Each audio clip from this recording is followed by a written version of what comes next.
Hey, what's going on, G.A.R Capital Nation? This is Carlos, CEO of G.A.R Capital. Welcome again to our weekly podcast. It is Friday, and we're glad you're joining us. Now, from my home base here in sunny Miami, Florida, so far sunny.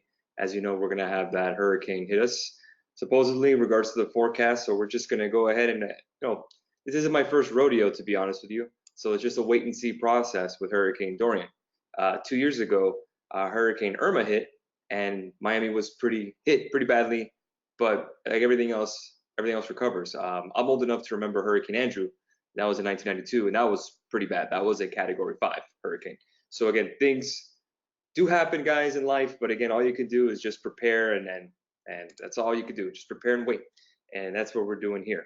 So with that being said, we're fine. We're gonna be here ready to rock, and if power holds up, I believe Monday night going into Tuesday morning, the hurricane should hit landfall Florida, according to the last forecast. We will be here ready to rock. So nothing has changed. We're still going to help our clients. We're still going to answer questions. We're still going to trade the market, depending on volume as always. So let's go ahead and get started. So August is finally done.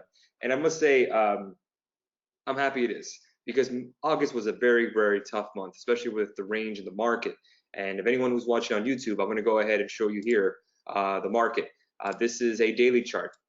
This is micro E-mini futures, the same thing as E-mini futures. Markets are still going until 4:15, and you can see here 29.21. We tapped that resistance level that I talked about on Instagram, right around 29.47, 29.50. I had a short position overnight. It was red, but I knew that we would reject that 29.50 level, so I went ahead and reshorted a couple of positions there. Made about $123, nothing crazy. Again, micro E-mini futures, quick scalping, nothing crazy. Didn't want to put too much risk on the board due to light volume. But you can see just the month of August, just chop. You're talking about 110 point range here. Nothing amazing to speak of. Nothing really in opportunities. Most opportunities were in this month precious metals, gold, silver, any kind of risk off movements, bonds, TLT. Those were the place to get into. A couple of single names like a Roku as well. And just to tell you here, this week we had Twitter and Roku calls, and they actually made money, but we closed out break even because of the risk factor. So when we do signals for our members, we really are cognizant of the risk involved for our members, and we don't want them to get hit. So again, I took it at break even. Roku went as high as 60%. Twitter's got as high as 20%, and I still close at break even. I'd rather not lose anything at the end of the day. I know there's a risk involved, but again, just a quiet week. The only real winning trade we had this week was Costco, and I hit 30% on Monday. So again, not much going on. We have some long positions on some precious metals like silver and gold, and we're holding those, and we're waiting to see if we get some movement there. For the most part, we're just waiting on volume to pick up from traders when they come back from Labor Day weekend. I mean, August was just brutal. I wish we didn't trade that month. I mean, for the most part, but now you know, and you just got to do the best you can with what you got. I mean, you can't predict everything. I mean, you couldn't predict that Boeing play. You couldn't predict Ulta to fall almost 30% in a day. Very, very difficult with light volume with the risk involved. So again, we told our members, single members, to go half positions moving forward. And that was just the most prudent way to play the market due to the fact that, I mean, the movement was so choppy. There was very little opportunities. I even got into the 293 calls on SPY. And if I would have held it yesterday, I probably would have banked a little bit, but I went very light.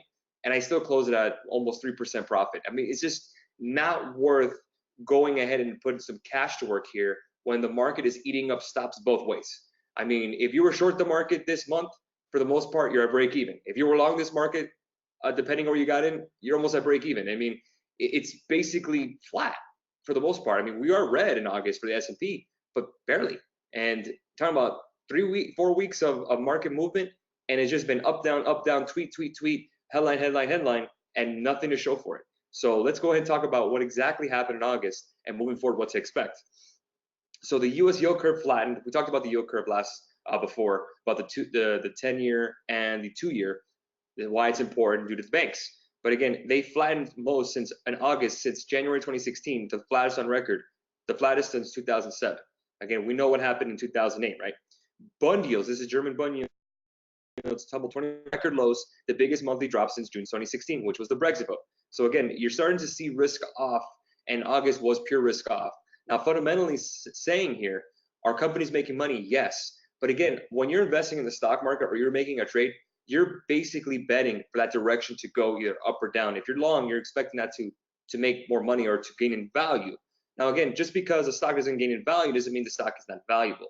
Again, there's a couple of names that are still valuable and making money, but again, for the most part, market high beta names, tech names, Apple, those guys, they're not moving as much.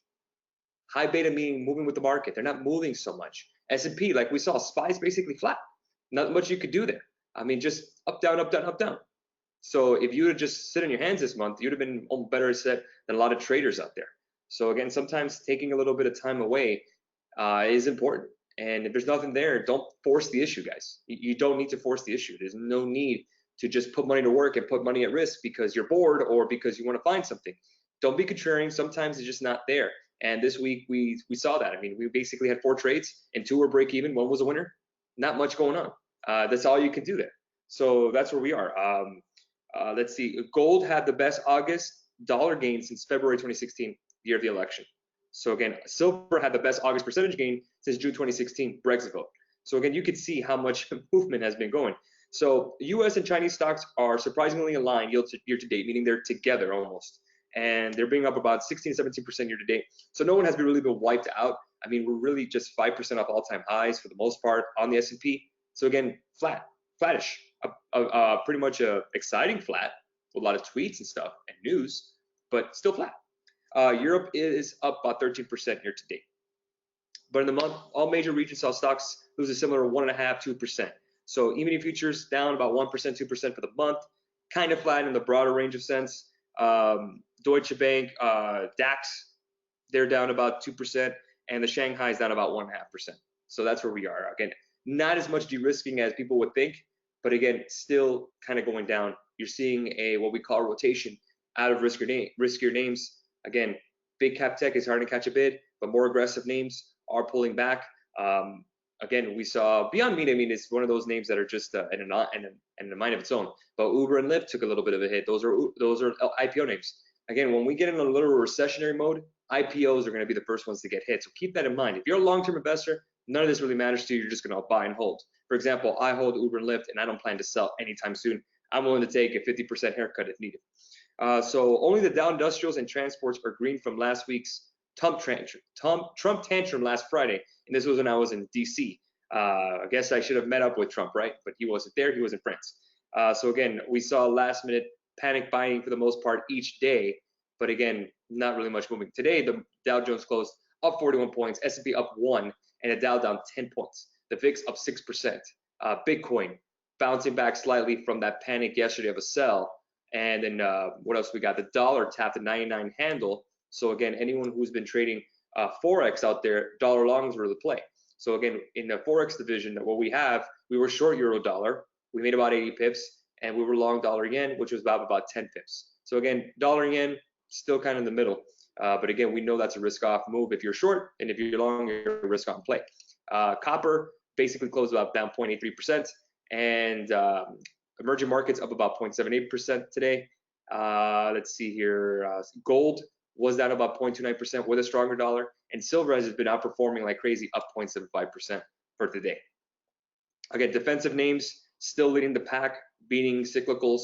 Like I talked about, defensive names, consumer staples, real estate, utilities, still outperforming the market for the most part. Again, we talked about the rotation weeks ago about moving some of your portfolio allocation to more defensive names. Dividends, we talked about utilities, we talked about REITs, and we talked about the staples. Again, PepsiCo, Coca-Cola, first thing to mind. Starbucks, those kind of names. Those are the names you kind of want to be in if you want to protect your portfolio. We talked about gold as well, allocating some of your portfolio in gold and maybe some silver. Again, it worked out, that trade, it worked out. Again, you've seen some bounce here and there on some more riskier names. Again, after that, pretty much a flash crash on Friday. So again, that was meant to be expected. The Dow managed to be above the 100-day moving average, but it faded to close. Buybacks, what else is new? Buybacks is almost propping this market, but again, companies are profitable. So again, you're gonna have buybacks either way. And what buybacks comes with is when the CEO is compensated based on their stock price, you're gonna get the CEO to want to get that incentive. So what does that mean? He's gonna want more stock buybacks. That's nothing new. It's exactly what it is. And then while short squeezes are used to keep stocks afloat, the surges were weaker and weaker and weaker in regards to the stocks that were most shorted. What are the stocks the most shorted? Think of Tesla, for example, which bounced back very nicely today, up 1.76% due to China saying they're going to be waived of their tax, import tax on Teslas. So good news for them. So another one that was big today was Ulta, came down pretty hard, and it was the #2 performer in the S&P since March of 09. It was doing great, absolutely great, and it took a little bit of a hit, broke down multi-year support, but again, it took a little bit of a bid at the end of the day. Ulta is down about 29.55% year to date. Now they do have a new line coming out with Kim Kardashian that for the Christmas season. So again, if Ulta was too expensive for you, maybe you don't want to pay $350 a share, $360 a share for Ulta.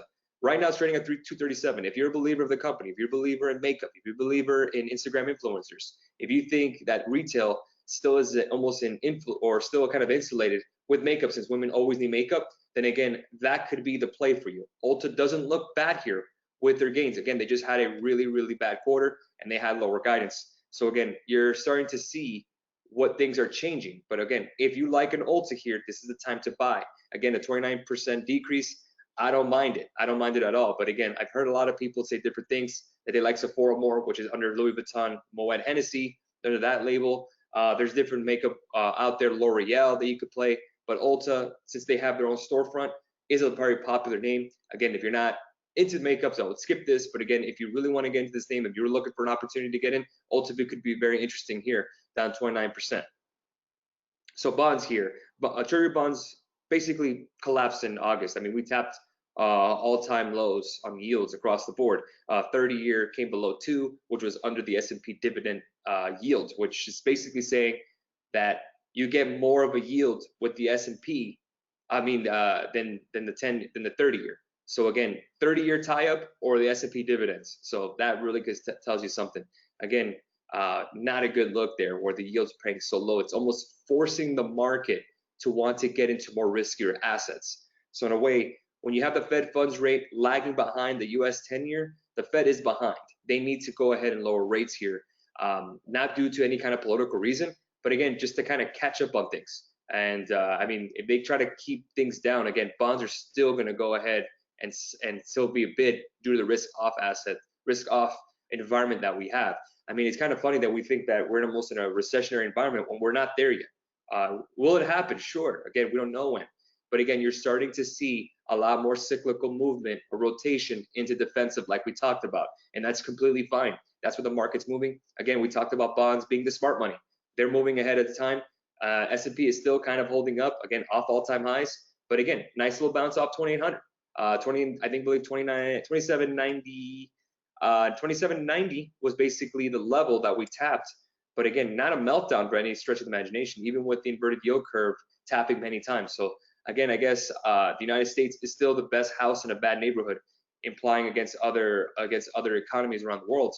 And you're starting to see that money is pouring in to United States bonds, which brings down the yields. And you start going to get some money coming into the stock market into the United States.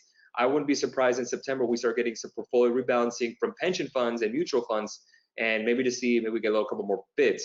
I expected a little more of a bid today, a little more of a pop up today in the market. I thought we were going to close triple digits again, like we did the last couple of days. I thought maybe we were going to have a nice, Labor Day spike, looked good in the futures this morning. Didn't happen.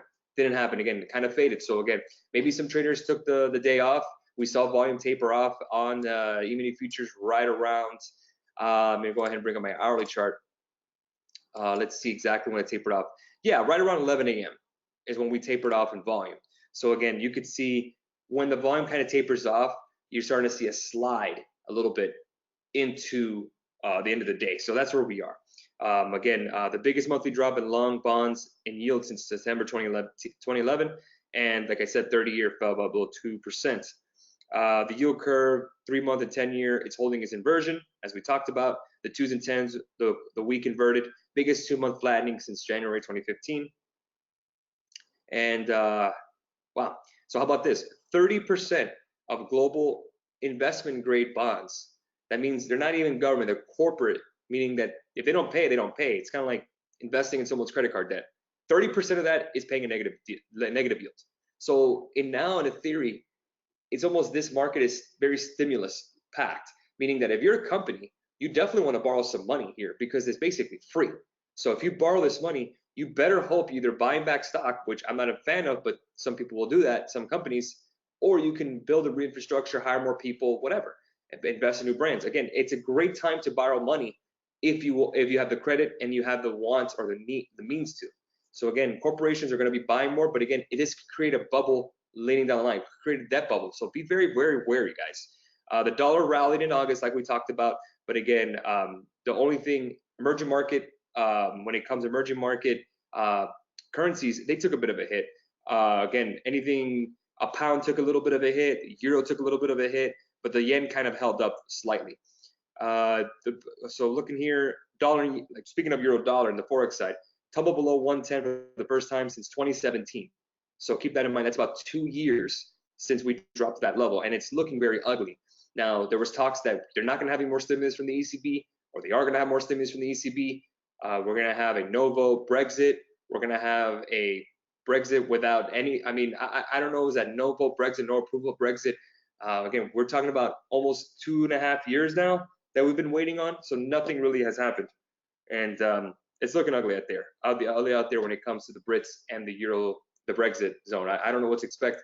The pound dollar, I would definitely short that for the most part, looking ahead of time. Put a wide stop loss, go to small position.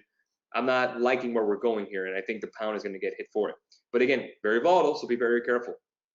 Cryptos ended in the red for the month after yesterday's plunge. Litecoin was the biggest loser. If you are a long-term crypto holder, none of this matters to you, but for the most part, you could see Litecoin took the biggest hit, Ripple took a hit, Ethereum took a hit, but again, the biggest holding up, the best of the worst, is Bitcoin, and again, that's what we're holding. So Bitcoin is below 10K again. Commodities, silver was the best since Brexit, 2016, the Brexit vote, and crude and copper, gold rallied, but crude and copper didn't do so well. Crude actually closed at 55.07 barrel. We're expecting a little bit lower here, but again, it looks like the Russians are not going to go ahead and bring down production to boost prices. It's just not going to happen. So that's where we are. So silver has been absolutely on fire, and gold has ended the week basically unchanged. I like gold long term. We have a silver play long term for October expiry that we put on Instagram. Take a look at that. We're still in that play, SLV. So again, silver has outperformed gold here across the board, and silver is at its highest point since April 2017. So keep that in mind. It actually looks like it's breaking out on basically a monthly chart. And again, gold exploding higher, commodity exploding higher due to a negative yielding debt around the world. Again, beats deflation, beats inflation for the most part. Gold is a protected. It's that way, but again, it doesn't pay any yield, so it can't be negative. But again, you're not going to get explosive growth from gold or silver. Well, not lately, yeah, we're looking at it, but for the most part, long term, you're not going to get explosive growth. Again, it's a good hedge in your portfolio, and that's about it. So you can see that the Dow is still above the 30-year yield. The 30 yield has fallen more than the Dow. Again, it should be coupled together, but it has not. So again, that's just something that you want to take a look at for the most part. Nothing has really changed here. Again, we're still just treading water in regards to the month. And, I'm expecting us to tap 3,000 between September and October and then take a nice little dip. We should get down to the 2,600 level. Again, this happened last October. Doesn't mean it's for sure, but again, I would still get defensive with those names that I talked about before. You want to go ahead and reposition yourself. If you're a long-term stockholder and there's names that you like, just hold on to them. There's nothing you need to worry about. Again, you guys can handle, if you're in the S&P, an S&P index fund, you can handle a 10%, 20% haircut because you're looking long-term. But if you're a trader, start looking at options in regards to puts. But again, I would wait for that 3,000 level, but we need to break 2950. If we break 2950 in ES, I'm going to take a look at 3,000 as the next stop, and then I would go ahead and short the market there because that'd be almost a quadruple top in ES, and that's where we are. So again, safe havens won the day. That was all we had for this month. Choppy markets. Not much you can do there with headlines and Trump and President Xi and fake phone calls. Not much you could do there. I mean, all you could do is basically just play what you see in front of you. And sometimes you just have to take the low volume as it comes and not put any risk in. And that's basically it. That's your month. And red month for me, that's for sure. But again, all we could do is just play where we go. It's not easy every month to do this or every day. But again, you just have to kind of take the lumps with it. And I know September is going to be great and October is going to be even better. So again, even if we go up or down, we need some kind of movement. We need some kind of volatility. We need some kind of movement, up or down. I preferably down, obviously, for trading because stocks fall faster than they move up. So keep that in mind. Again, no need to panic. There's a lot of things coming our way, and low volume is gone after Labor Day weekend. This weekend, no. This week, no. Next weekend, next week, yes. So keep that in mind. So let's go ahead and answer some questions here. And this is Instagram questions, mind you. I went ahead and talked about this earlier, so let's see if I can get these Instagram questions going. Okay. Carlos the Goat says, get my glasses here because I'm blind. Bear with me. Carlos the Goat, how do you feel about fake meat long run? Wait for the dip or buy now? Okay, so fake meat, that means Beyond Meat. So fake meat, funny story, I went with my girlfriend to DC and we had some lunch at a pub. And what we did is that we went to the pub and we had some food. I ordered a Reuben sandwich, excellent, highly recommend Reuben sandwich, is one of my favorite. And she ordered the Beyond Meat burger, fine. That's what she wanted, right? So she ordered it, she absolutely loved it. I mean, I saw it and I took a photo and I sent it to our team and I laughed. I'm like, let's see, I took a bite of it. Taste test, I mean, for all the stuff that you're gonna get and you're paying more for, I'd rather just eat the meat. Unless you're really, really in tune with being vegan, I don't see kind of the point. But I understand. But if you are vegan, it really doesn't taste different. I guess because I knew it was a Beyond Meat burger, I really didn't process. But the stock is moving. I mean, even with the additional shares, here's the thing: long term, if you want to hold it, I'm not against it. I just think it's overvalued. If you really want to invest in the vegan space, I just think that less vegans are going to be available when a recession hits. I don't think people are going to pay twice as much because a cow wasn't killed. Again, to me, it's a luxury. I don't think it's something that's a staple, like a food company, like a McDonald's or like stuff like that. I just prefer not to be invested in that company, not because I don't like vegan burgers or I don't like the burger myself. It's just I think it's overvalued for the most part. And if you want to hold it long term, I'm not against it. I think it's had a lot of headwinds against it in regards to adding more shares, almost diluting it, but still nice enough. So again, it's a popular name. Maybe it's a millennial play. Maybe people really like fake meat, and that's where we are. So long run, I would hold on to it, but again, I wouldn't be surprised to get a 50% dip. I would actually wait a little bit, see if we get a pullback with the market, because again, IPOs are the first to take hit, guys, when it comes to markets, because then they're going to move their money away from those big earners. So since Beyond Meat has been a big earner, I think people are going to take profit and they're going to take a hit.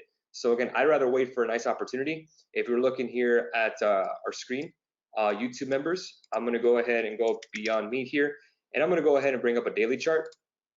And you can see just basically just kind of staying put in this range.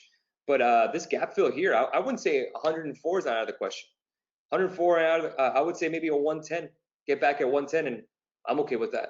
If you want to get in about 110 and buy it in, that's okay with me. So I don't see any reason not to want to get in and go from there. Okay, so Hugo asked, will 2020 be good to buy real estate? Absolutely. I think depends on the environment you're in. It depends on your finances. If you could buy a REIT, I've been saying REITs is fine. It's a very cheap time to buy real estate if your credit's right and your money's right. Absolutely. There's very, I would say, overbought markets like Miami, San Francisco, I would stay away from.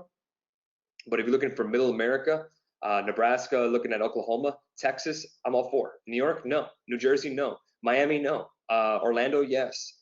I would take a look at Nashville, yes. But again, I'm not a real estate professional. I would definitely do my research and see exactly what are the hot markets, and some of that are overvalued. So again, I would try to stay away from heavy metropolitan areas: Chicago, LA, Miami, Houston, New York. I was trying to stay away from those guys. DC, again, they could be overvalued. A lot of people are very saturated in those big cities, and I think that it causes price to artificially inflate. Okay, so ABM Investor says, how do you think the market will take another rate cut, bullish or bearish? So here's the deal. It's not as simple as just a rate cut.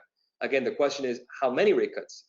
September, we're going to get a rate cut of 25 basis points. I think that's basically already baked in. So here's the question. The next press conference, are we starting a rate cutting cycle? I think if we do not get a rate cut, if it's no, we don't get one, we're going to fall.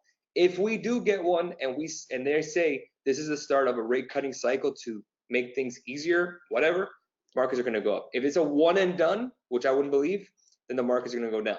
So again, there's such things as hawkish cut. The last one was.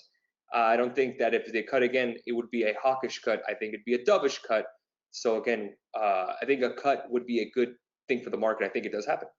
But again, it could be sold off too. Tesla versus NIO, NIO long-term Black Lobo. I kind of want to stay away from any China names. The only China name I like is Alibaba. NIO long-term is a lotto. Again, if you are okay with losing 60% of your investment, go for it. Tesla, what scares me is a cold stock. Again, people don't look at the numbers. People don't look at their balance sheet. It's all Elon Musk. And Vanity Fair had an interesting piece about Tesla and their buyout of Solar City to prop up Elon Musk's company. So again, looking at that, I would have to say NIO. I'd have to say NIO here. I know it's China versus the United States, but I think NIO is probably your best bet. And Tesla's just all over the place, and NIO is cheaper too. So just keep that in mind. Chris Nixon asks, go over some of kind of alternate investment, real estate, hedge funds, private equity. Private equity hedge funds, be very careful. Again, you have to be an accredited investor for those.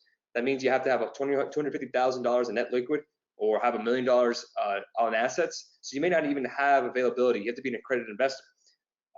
Again, I've mentioned this before. If you want to have some alternate investments like real estate, Fundrise is the way to go. Unless you want to buy your own property and cash flow it, I like Fundrise for ETFs. Fundrise.com, Fundrise is the way to go. I am invested in there, and they do residential properties, but in bulk, and you do get a nice little slice of it, and it's good. It's good slice in your portfolio to have. So I highly recommend those guys. Let's see if I have any more questions before we end it. All right, so no more questions there. So that's where we are, guys, for the week. I mean, I'm just so happy to be done with it. And just to keep in mind, we did add a position in our investment portfolio, and I think we're up about 12% on Roku that we added. I told you guys on the Instagram about Roku, but we actually invested in it, and we're doing pretty well. Our price target is $200, and we do like it long term, so we're going to hold on to that thing, and just wanted to update with you on that. So that's where we are for the week, guys. Again, September, I can't wait for it to come because August was pretty brutal. I don't want to say brutal, but it wasn't great. And this is just the way it is. You got to be transparent. Sometimes you just take a hit. Like I always say, sometimes you're the dog, sometimes you're the hydrant, guys. That's just the way it is. And you just got to move forward with it. So have a great rest of your week, guys. We will be watching the hurricane here in Miami. We'll be fine. As long as we have power, we'll be okay. We'll keep you up to date as always. Monday, enjoy your holiday. Labor Day weekend. Markets are closed. Don't forget. So we will catch you guys on Instagram on Tuesday, unless we have any up to dates. And we'll talk to you guys soon. Thank you so much for listening to our podcast. Make sure to subscribe to our podcast, G.A.R Capital official podcast on Anchor, Spotify, and Apple Podcasts. Make sure to subscribe to our YouTube channel, where this is going to be on the video with everything going on. G.A.R Capital on the channel, YouTube channel on youtube.com. Thank you so much for your support, guys, as always. Any other questions, feel free to shoot me an email, garcapital@gmail.com, or DM us on Instagram or Twitter at G.A.R Capital. Have a great one. Happy Labor Day, everybody. Enjoy, stay rested, and we'll catch you guys next week.